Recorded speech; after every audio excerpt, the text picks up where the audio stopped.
right, welcome to the Grace Hour Show, a Christian program that takes a dive into our daily challenges and helps us learn our faith in a practical way. My name is Robbins, and I am joined by my friend and Pastor Pete Westera, and we're here in the studio today, and we are going to be talking and really ending our week. This is a recording, but ending this week with this great subject about Christians and work. What does the Bible say about work was the beginning of the week. We're ending the week with what does it mean or what is it like to be a Christian business owner? And Pastor Pete, for all those who maybe don't know, I can say just a little bit. I being younger than you by just a bit, us both being so young. No, and the observation I've had over the years, watching you be a business owner and seeing how you conduct yourself, raise your family, balance work and ministry, that's something that we want to talk about today. But really, we want to ask you and maybe put it before the audience today. We want to hear from you. Share your testimony of how it all started. Where was God's will in this? How did God bring you into the decision that a business and being a business owner was what was right for you? So we want to hear it. Yeah, and I feel like you have the same testimony, right? Just based on your life and the decisions you've made. So I want to hear from you. So you're not getting away with this. I'm putting it in your court now. Yeah. Actually, the truth is, my journey, there's two parts to my story about my business. The first is that I owned my business a long time. And the reason I owned my business is because I was desperately wanting to be successful. I mean, every bone in my body wanted to be the man, have employees, have money, drive a fancy car. I mean, every part of me, that was all my motivation.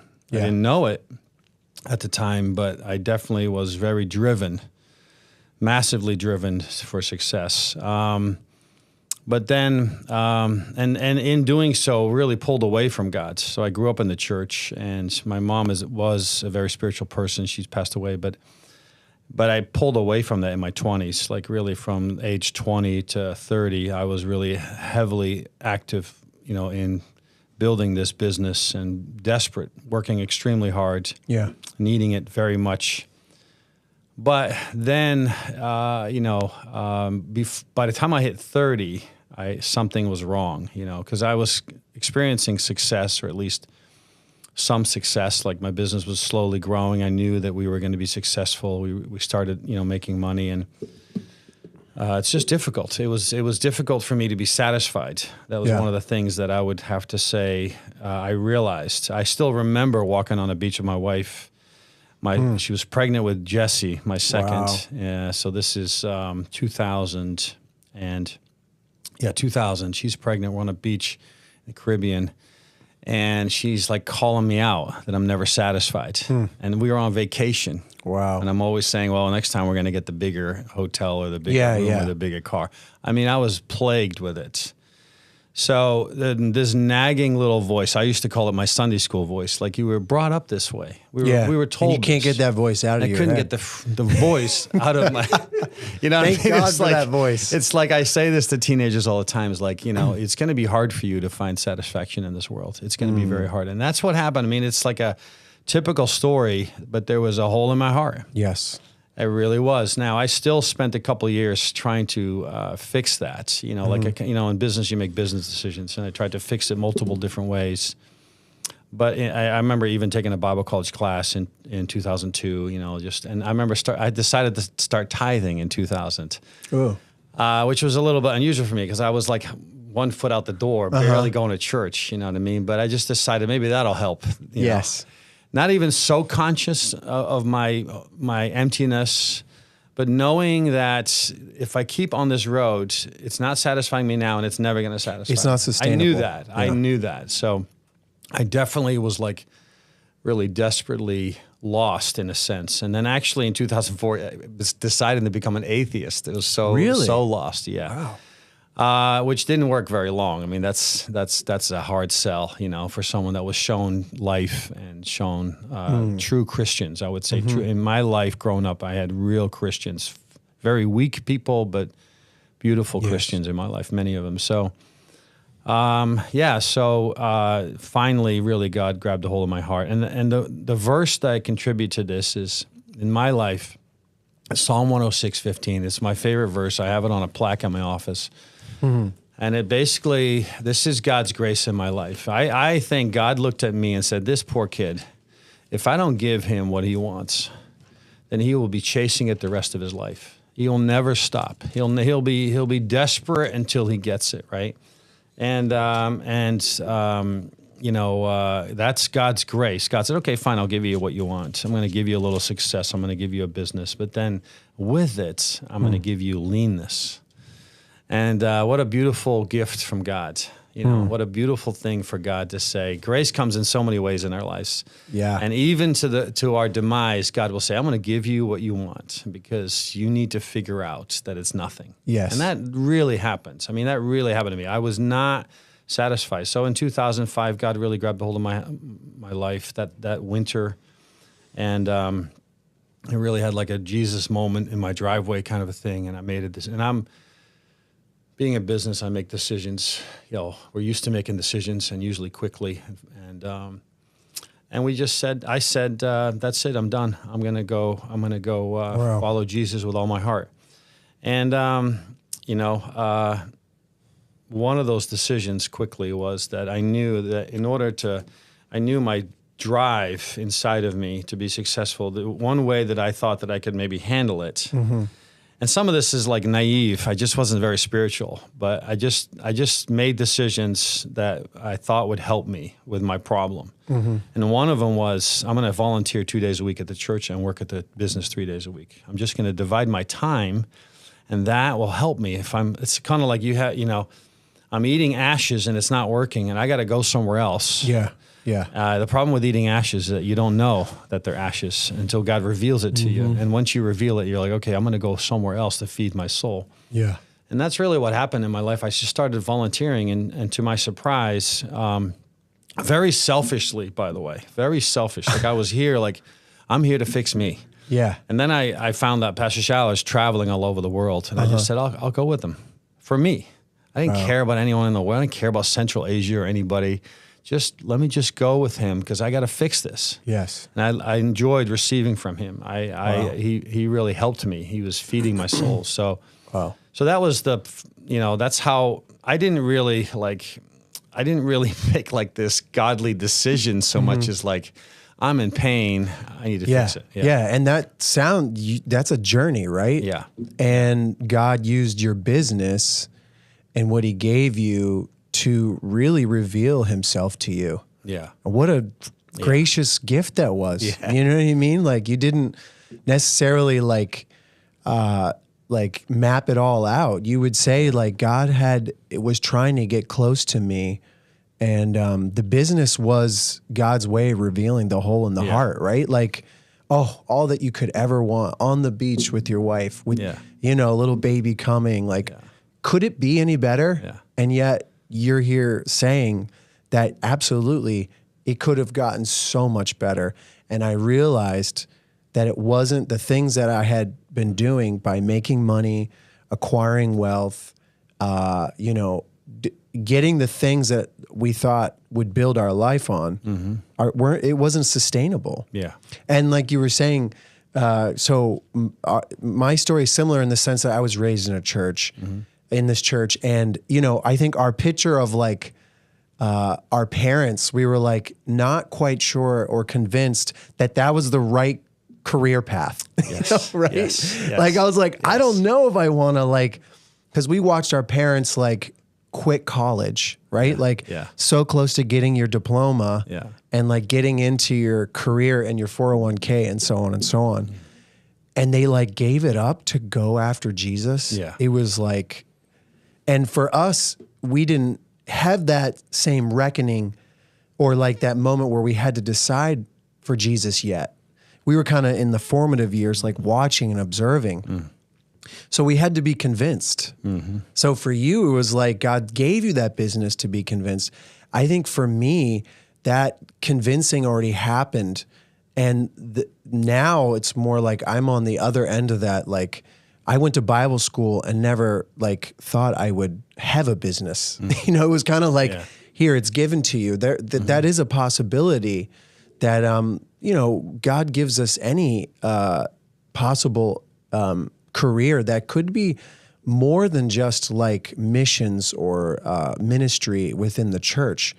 There's more to it. And I think that's maybe my story is just simply like watching people like you manage their life and making these decisions really is what separated and help us distinguish like, okay, the business is important, but like, what is all this like volunteering at the church all about? Why am I having to possibly go on a trip with the pastor to see what life is about? And I was thinking like Luke 5, remember Jesus comes to the disciples. He tells them to cast on this side of the boat. They catch the fish and he says to them, from now on, you're going to be catching men, right? And there's like a career change, right? And that's kind of like what we're all looking for. If it hasn't happened yet, we pray it does. And then for those who have had the career change, right? Basically meeting Jesus. Yeah. That's it. I love that. You know, so I was, you know, this, what do you think? Like the American dream isn't what it used to be. I think the American dream today is the dream of leisure. Like everyone's working so they don't have to work. Yeah. You know what I mean? That's kind of like the whole mantra in culture. Ease. Yep. And so I think the idea of being a business owner is even like the epitome of it. It's like, oh my God, I can get to the top, be a boss and not have to do anything and have leisure as my new world. But like you were testifying to that. What do you think about that? Like, isn't that such a warning to us? Like that we would be so idle. And like Proverbs talks about it, right? Like the idleness of man, there's no bread in chapter 12. Wow. Like there's, so, you know, clearly the devil has a strategy in this for us, right? Yeah. And how do we like, so in your testimony, talk a little bit about like, okay, you had a pastor who like invited you on a trip. I don't even think he invited me. I just bought a ticket on the same plane. You had a wife who would like, you know, calling you out, right? Perhaps you had a friend, maybe some circumstances. Why was that important to get you to turn? You know, like, are those things we should be looking out for when we're trying to make these decisions in our business?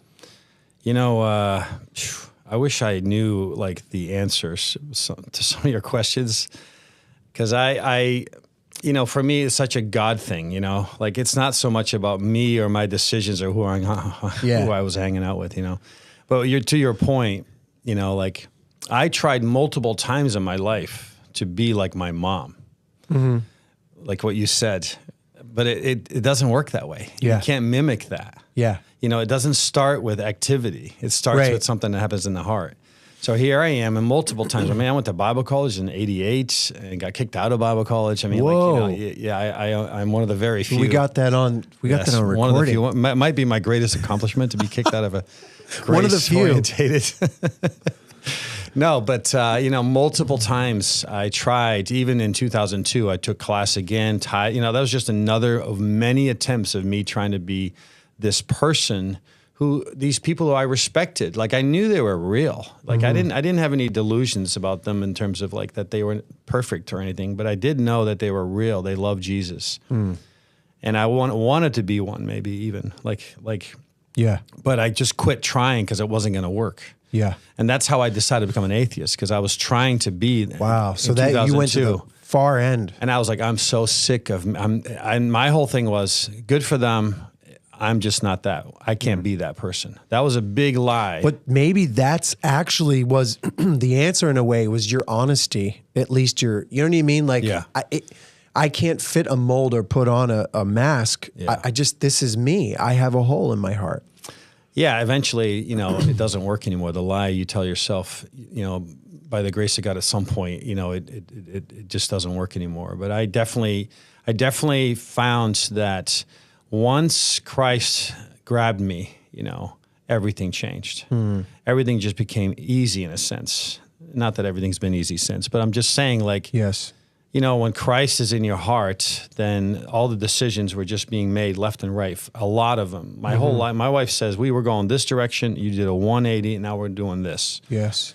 And to her credit, she was like, okay, this is good, we're doing it. Yeah, describe a little bit about like the second half of your business life, your business life with Christ, let's say. Like you had a pre-life, we could say like, and then there's this post with the Lord. Well, to be honest, it was slow, painful change. It was a slow, see, you went to Bible college, I did not. I had like a carnal beginning, if you will. If I want to use that word, is a good word to use. I found it very difficult to be the same person. I would come here and be, yes, Jesus, but then I would go to work and be this same guy I always was. So to change the old habits, to change the old verbiage, to change the old thinking was actually, I found it hard. Yeah, I remember reading a book. I could see that, Practicing in the Presence of God, Brother Lawrence, and that was recommended to me by somebody, and I read it, and sure enough, he's talking about washing pots and pans, or whether you're washing pots and pans or in the sanctuary, it doesn't matter. Be the same, be Spirit-filled.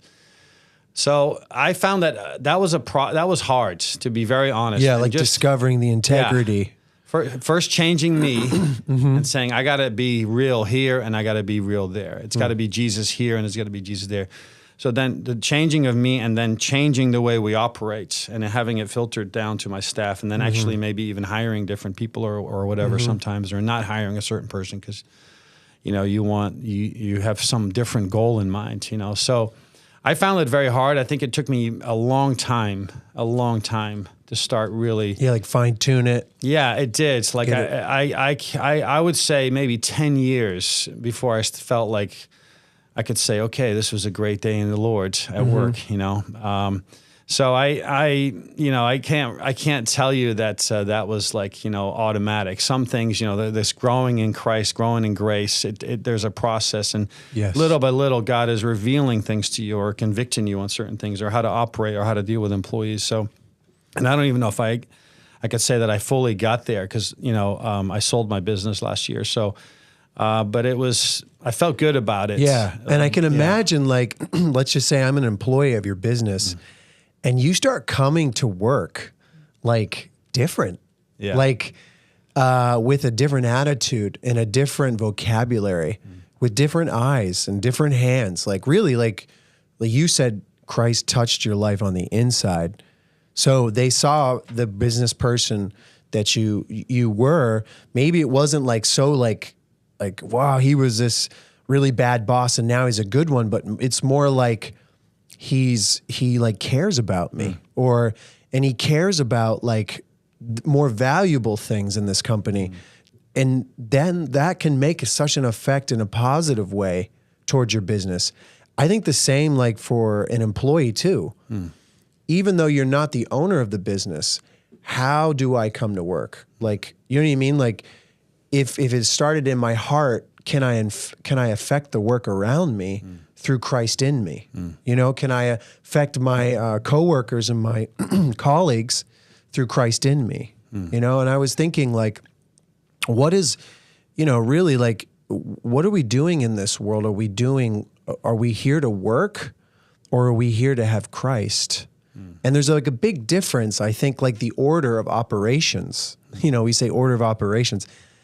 Your order of operations on the second half was like Christ-centered, right? Like, would you say that like the ordering changed from like I, me, you know what I mean? Personal pronoun, like the drawing that we see with like, the cross in the middle. Yes. And me on the outside, but before it was really me in the middle, cross and everything that had Christ on the outside. I had a tiny little cross somewhere in the corner of the page, right? Yeah, it's amazing, like I would say to you, it's impossible to change, right? In a sense, it's impossible to take self out of your life unless Christ is, filling you. Like that's how I always say I was the most selfish. I remember this thinking, this meditation. My vacation is about me. The cars I buy is about me. The house I buy is about me. The business is about me. The paychecks, everything is about me. My wife is about me. My kids are about me. So everything about me is self. I'm sitting in biblical psychology class. Yeah. We're like, and I'm dying. Yeah. I'm dying. Pastor Nailed to the wall. He's like drawing a heart and putting a hole in it. Oh my You're gosh. like, that's me. He said, remember he used the word significance. We want significance. I was like, oh my Lord. How does he know me so? That's how it was for me. So this is early. And, God's convicting us and showing us another way, and Christ becoming so real in our lives that even these things that are so hard can change. And I don't think, I always had it perfectly figured out, but I know my employees loved me. Like we cried when I sold my business last year. Like I cried, they cried. It was special. And also, I cared a lot about them. I think that was God. There's some things when you know that God puts love in your heart. Like I have that about teenagers. It's kind of weird that 19 years later, I still love teenagers. It's like not getting tired of it. Yeah. Like I love it. Yeah. I think that's because God put it in my heart. So the same thing happened. Like God put certain things in my heart, and they saw my life. Like I would be gone, like not just gone. I'm talking no internet, no cell phone, somewhere in Uzbekistan. The business owner. Yeah. And, they unreachable. Knew. They not knew. on a beach. Yeah. No, never. In no a third golfing. world country. Then you go to a gym, nothing. There was none of that. 1 week vacation a year that was all I ever did. And, with my family. But so they knew what I was about, even if we didn't always talk about it. Yeah. And, I just tried to care a lot for them. We didn't always get it right. We didn't always, have everything perfect, but we did our best. And I just asked. I remember when I went through a difficult time in my business, actually 2009, and the economy crashed. That was the first time that I actually went through a trial with God. Like, like every day praying, like every day, okay, Lord. I remember, Proverbs 3:5, like every day I'm reciting that verse 100 times a day. Like, that year, just was brutal in business. And I said, okay, so this is how you do it. Like with Jesus, hand in hand, go through a trial. And so I don't know, I don't know, but we tried and we learned and we grew, and Christ was very real in my life. So you become, Christ makes you this person, I always feel that way. It's like, wow, I can't believe I'm doing this. Wow, I can't believe they're asking me to do this, or I can't believe someone said that about me. It's like, it's a little bit surreal because I think Christ is doing it, and you're just giving Christ the credit. He goes, wow, I can't believe they asked me to preach last week. Like, wow, what happened, So it's a Jesus thing, right? Yeah, and that's like, you're talking about a shift, right? Like this is a shift that we use that term, and it was termed in biblical psychology that you're shifting from being the center to not. And this is across the board. You don't have to be a businessman to experience this, or a businesswoman to experience this, right? Right. Like we can be moms and dads, any age, shifting from self-centeredness to Christ-centeredness is revolutionary. It will change your company. Yes, it will change your personal life. It will change your friendships. Yeah. It will change your employment, like the way in which we work. Because this, as everyone's talking this week, work is from God. Okay, it starts really in the garden in chapter 2, that the Lord asked Adam to tend the garden. Yeah. But in 3, the ground's cursed, and we're working for a different reason. And so getting Christ back to the center and letting that mind be in you.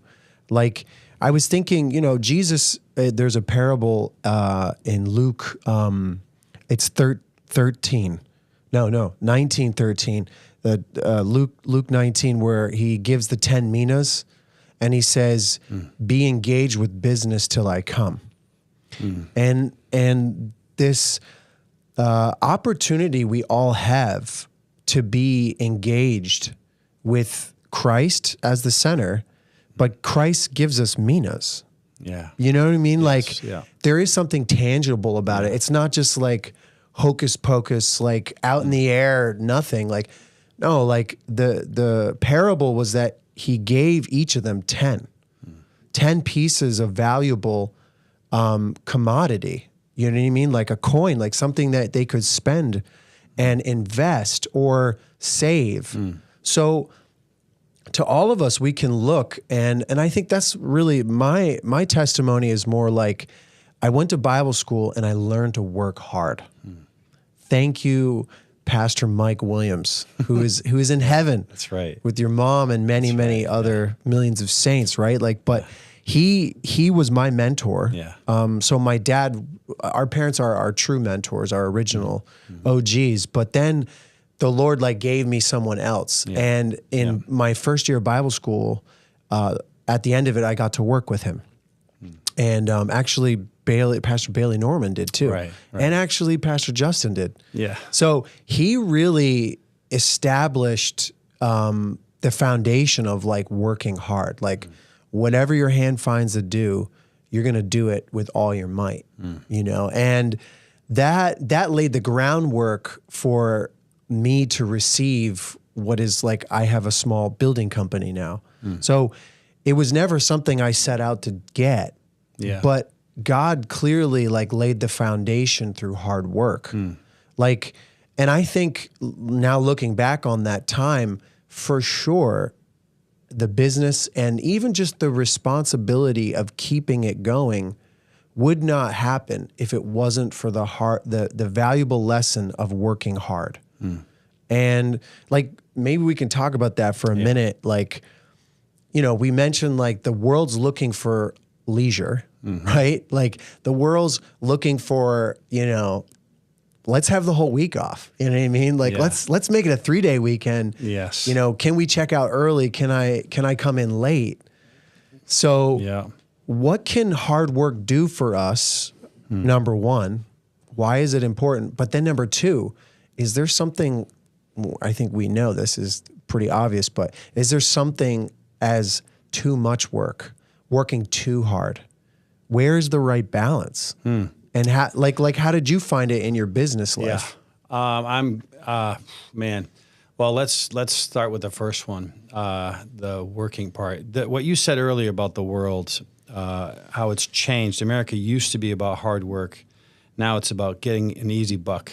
Yes. Skipping over the hard work and the lessons learned by that, and getting quick cash outs and immediate, you know, satisfaction. And it's I've seen the same thing. Okay, but I always say this, you know, a prerequisite for a good vacation is hard work. Right. You will not enjoy anything if that's all you do. Like you can't go sleep well at night unless you put in the good day of work, right? Exactly. And on the flip, there's nothing more enjoyable than a good night's sleep. When you put your head down on the pillow and you're like, I gave it my all today. Yeah, exactly. I mean, it's so many ways. Like, you know, when you are busy, we're busy in the church. There's a lot of nights we give up. But when you're home at night with your family, it's like, wow, how much fun. You have kids, so you have to do it more. But you know, our kids are out of the house. But still, you know, like, or I have a day where I'm home all day and my grandson's running around. It's like the greatest day on the planet. There's no place. This is why I've worked so hard. Offer me a villa in Bali, and I'd be like, no thanks. I'm just going to be home with my grandson. Where is like, Bali? Honestly, it's so much fun. Yeah, I don't. Like, you know, it's just. So I learned that. So I learned that on my own. I just knew that I think I enjoy days off. I enjoy a night off so much. I loved going on vacation with my family.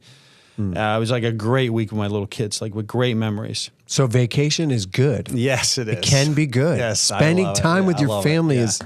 But you know, you have to learn. I had to learn how to have a vacation differently. Yes. Have devotional. Like I would read a lot. Like vacation for your body, for your family, and then for spiritually, like a great time to sit on the beach and read books all day long or something like, Sure. and have great long devotional times. So, even that I had to relearn, but I love hard work. I think it's God's way. I think Jesus, the word work is used by Jesus in the Gospels multiple times. He was very busy. He did not have idle time. He was always doing something. I think that it's God's way. It's in one sense you can say it's a curse, right? Uh-huh.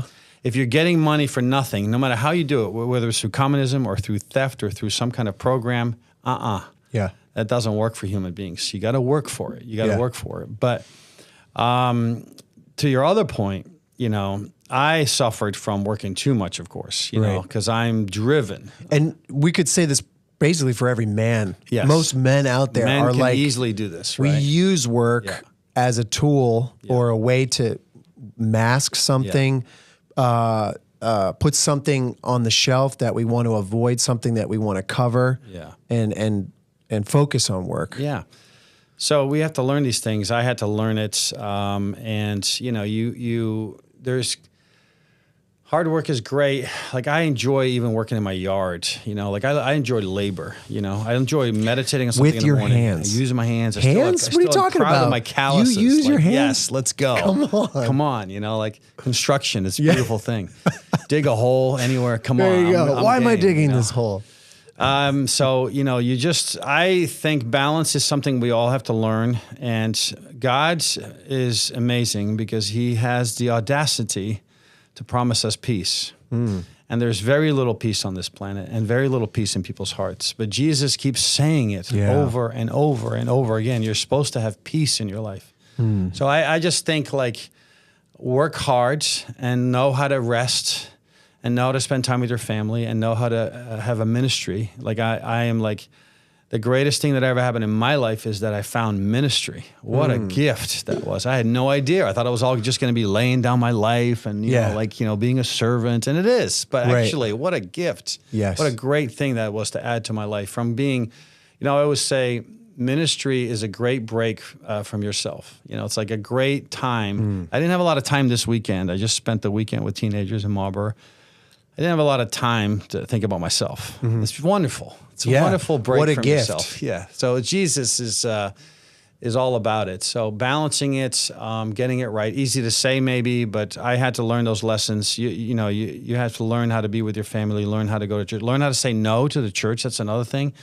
You could really, I'm supposedly retired and I am extremely busy. I can't believe how busy I am. I was worried that I was going to have too much free time.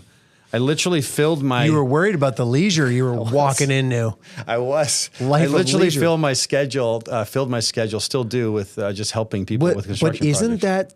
that's so wise? Yeah. That's what you're saying. I was thinking John 6, 27, Jesus says, do not work for the food that perishes, but for the food that endures to eternal life, which the Son of Man will give you. Yeah. So we're told not to work for food that perishes, but work for something God's going to give you. That sounds like so I'm expecting we as a business owner or just any person working out there today, look for what God has going to give you and take that. Yeah. Take what God gives you and work on that. You know what I mean? First and foremost. Do you know what I mean? I think we would easily, hands down, like you were saying earlier, I'd rather just be about me and start with my food and my life and myself. But when we shift and realize Christ is here, now we start looking for what He's going to give us. And that's what it says in this chapter is that it wasn't Moses that gave you bread from heaven. Because Moses and the fathers, they died in the wilderness. You forgot who gives you your bread. Yes. You know what I mean? And it's I think it's also that right order of thinking. Yeah. If Christ is first, like you were saying, Proverbs 3:5 was written on your heart. So there was your gift, what God gave you to help you in that storm of business, right? like the same we can apply to our lives, maybe in even a small business venture. You're like, you're working a day job, but you have a desire that God's given you. It can be godly. God gives us business. Jesus was like, I'm about my Father's business, like in Luke 4 and Matthew 13, when he came to his town, they were like, isn't this the son of a carpenter? Yeah. Like he was a man of work. Yeah. So when God gives us this, and let's say you're trying to start something small, like the dream should be that you're looking for what God's giving you. Like God's will be done on earth as it is in heaven, can be our prayer. And then we can see that if it is God's will, right? Because God's will for your life, you shared, was the second period of business ownership was Christ-centered, I would say, right? It's Christ-centered business. Yes. To the best of your abilities. You're like, yeah, I mean, it was, but it was. And then God led you to sell your business, which is like, that's like a whole conversation itself. I mean, you can get with Pastor Pete and talk to him and get counsel on how to sell your business if you want to sell it, or maybe not sell your business. I learned a lot. but you know what I mean? Like that was radical enough. But what it's saying is that you were looking for what God was giving you. Yeah. So God gave you mentioned a ministry after business life. So in all the stages of the shift, God is giving us something in our business, in our work. Yeah. And I think that's opposite to our original self-centered thinking, where it's I'm the one who's giving, I'm the one who's generating, right? Like it's me doing the energy, but really like the state of this world is decay, right? Entropy. It's just everything's in decline. Yeah. So why would I fight that? Yeah. When I got God giving me eternal bread. Do you know what I mean? So that shift like can really change your business life. And I think for me, that's what really happened. We had this little small discussion that maybe we can bring up about holding it loosely. Yes. Like, so when I got my business, it was just me and like a couple guys, we're swinging hammers. And then I'm like, I need help, right? Like I can't do this on my own. And Pastor Mike was encouraging me, my mentor was encouraging me, like, start teaching. You've been taught well, now start teaching. And then I found the passion of like teaching what I learned. And then I realized like, let's give this to other young Christian men. Like, let's let this business bless others. And then from there, as it grew, I realized like none of this was about what I did. It was all about what God gave me. And so I was like, I just need to be a good steward of what God's given me, right? Like the 10 minas. Yeah. What am I going to do with it? Am I going to bury it in the ground, or am I going to go and work? I'm going to work hard. Okay, stick to the work. And it's like, 1 Samuel 2, like there's the sons of Hophni and Phinehas, Eli's sons. And then there's Samuel, right? He's like the one, the Lord says, the one, I will honor the one that honors me, and the one that despises me, I will, like lower him, And so we honor God in what he's given us, and he honors us. Yeah. And so it grows. And so, but then all along, I think for me, the struggle has been like, is this yours or is this God's? Like, that's always what it is. Yeah. It's always like, like we're playing this little tug of war with this piece of paper. Yes. And he pulls a little bit on it. I'm like, whoa, that's mine. Yes. And then I'm like, wait a minute. It's never been yours. Yeah. Freely given. Yeah. You have freely received and freely given. It's been grace all along, Raj. You know what I mean? Yeah. So talk a little bit, maybe share your thoughts on like, how did you hold it loosely and placing it on the altar? I have to say that was a very painful, another transition of thinking. Very painful, because it was my third child. I called it my third child because I raised it from So you had Kaylee? I had Kayland, and Jesse, and then my business. My business was 25 years old when I sold it. So I had it for many years, and I loved it very much. Just full transparency. I always say about 50% of me wanted to get rid of it because I was in trouble. I started having trouble with my schedule. The youth ministry demanded a lot from me, but then the business kept growing. The more employees you have, the more you never really hit that dream where you go easy street. Yeah, that's a big plateau. lie. No, that doesn't exist. You got to always be climbing. I mean, I'm sure it does in some world, but I exchanged actual work, which I enjoyed, for problems and worrying. Like you know what I mean? Like I would worry about $50,000 payrolls. Yes. Or I would worry about some employee stealing from me, or whatever. You know what I mean? Or not passing a drug test. So to me, like that's a little bit of a lie, I think, in American world, where you reach some kind of easy street and everything is great. That just never happened. I never found that. So part of me really wanted to get rid of it. But the other part of me, really loved it, especially because we were kind of on the downhill in terms of what we had to achieve, or, we had bought everything we needed to grow, in buildings and warehouses and trucks. So it was just going to get really easy for us in the next 10 years. But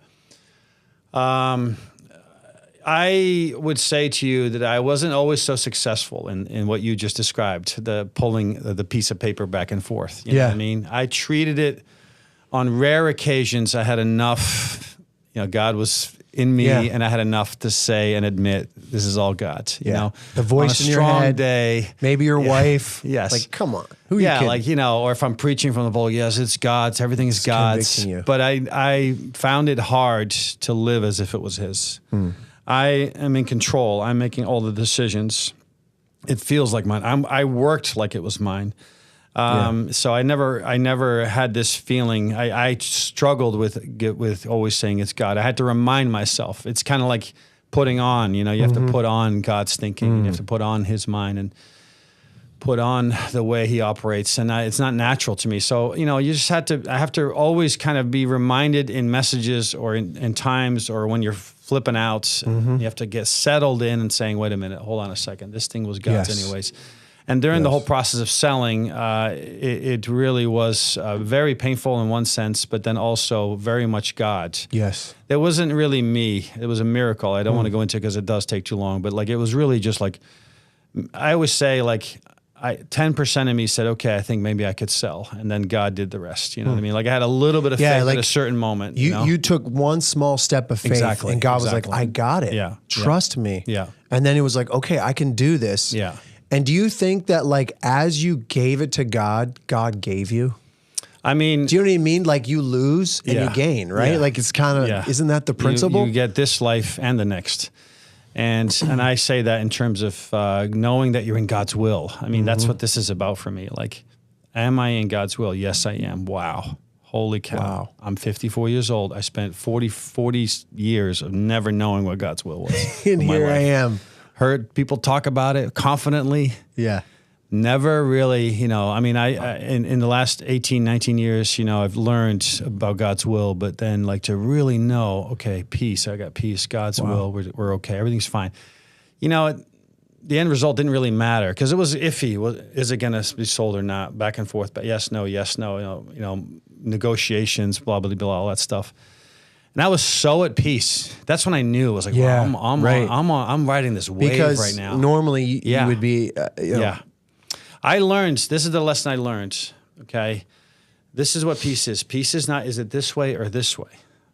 It's Jesus. I got peace. Everything's, I don't really care. And Justin said it last Sunday night, and I don't know if you caught it, but he talked about, the will of God. People are too obsessed with the will of God. It's all about them and their place in God's will. And it's not really like that. It's just finding Jesus and being content with whatever He decides and have just enough faith to say, okay, Lord, this is your show. Yeah. If it goes this way, character. Praise the Lord. If it goes this way, praise the Lord. You're the main attraction. If I got natural, I'd be like, no, I don't want to sell. I'd be freaking out all the time. But if I got really settled in and had peace about it, and we just said, okay, Lord, do your thing. And then the whole thing was such a miracle that we knew it was God, Yeah. So that's the giving parts of our lives, and we all do that. We're talking about business today, but everyone can have this conversation. God is always looking for us to take a part of our life and put it on the altar. And it's always a shock to us that it needs to be put on the altar. We had no idea. We thought we were doing good. Yeah. And we had everything was under control, and God well is managed. revealing. Yeah, it's like I got it figured out. I got this Christianity thing down, and then all of a sudden God reveals you got to give this up, and that's our life. Pastor Schaller's famous message was, if you have 999 acres, God wants the one last acre. Like all of your life. Congruency is the word that last year I read a message from Eugene Peterson that Christianity is like a violin, a Stradivarius violin, and then you have Itzhak Perlman and Mozart, and they're playing on stage, and you're looking at it, and you don't know what part of that is genius. Is it the violin, or is it Itzhak, or is it Mozart? Which one of them is producing this beautiful thing? And that's Christianity to me. Like the business had to become part of Christianity, spirit-filled living, finding Christ.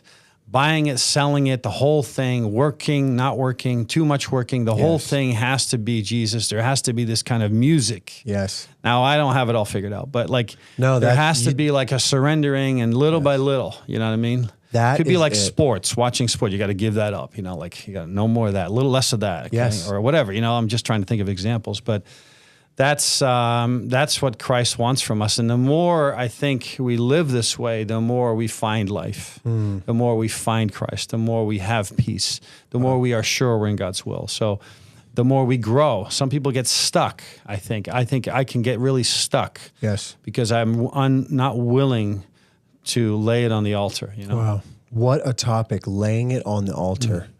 This is awesome. I mean, congruency and what you're saying.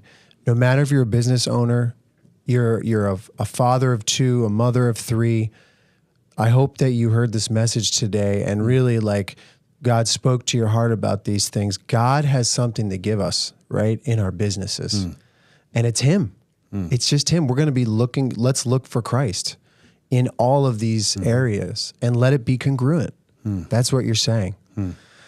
Well, that's all the time we have today. Thank you so much for joining us. You know what I feel like right now? What? In business, you're supposed to be in charge of the meeting, and you want to dictate and ask questions. When you ask questions, you're in charge. In sales or in business meetings, you ask questions because you're in control. I feel like you just controlled this whole thing. You asked me all the questions. I did. I never even got to ask you a single question. I couldn't talk about myself. Failed. No. All that business experience, and you just totally controlled me. Well, I hope you guys see that today. That was a well-placed and well moved podcast. Thanks for subscribing. And please do more of it on YouTube, Apple Podcasts, and Google Podcasts, and other platforms like Spotify. And be sure to join us next week at the same time for a whole new topic. Have a great day.